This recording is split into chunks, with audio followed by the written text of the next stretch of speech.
Population models are very natural applications of differential equations because if the population size is p, then the growth rate of the population is p prime, the derivative of p, and there definitely should be a relationship between the population size and its rate of change. The simplest reasonable population model states that the larger a population is, the faster it grows. This makes intuitive sense because the more members of the population there are, the more reproduction that can occur. Therefore, the faster the increase in population size. Writing this as a differential equation, we need the growth rate of the population to be directly proportional to the population size. So we need p prime to be equal to k times p for some positive constant k, so k is greater than 0. Just a little trivia for you, this basic population model is also frequently called the Malthusian model.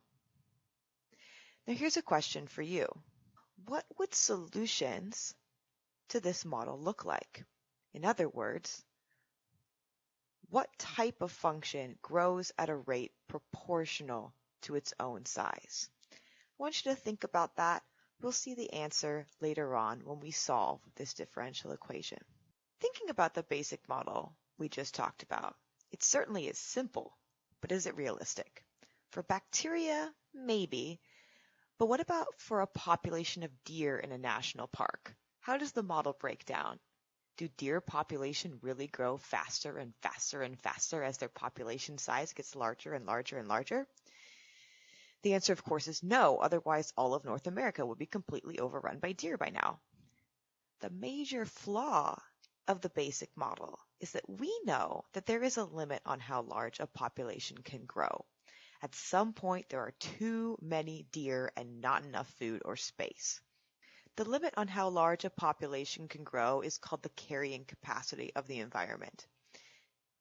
If we let m be the carrying capacity, then a better model would meet the following conditions. First, we want the growth rate to be small, but still positive when the population is small. This is the same justification as in the basic model. Fewer members means less opportunity for reproduction. Secondly, we want the growth rate to increase as the population increases until the population size approaches the carrying capacity of the environment. Finally, we want the growth rate to be negative, meaning the population decreases when the population size exceeds the carrying capacity.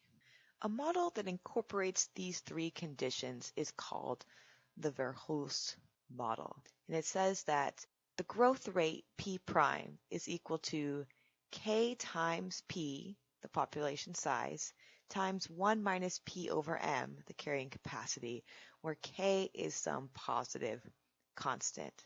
In the next video, we'll see how this model meets all three of our conditions.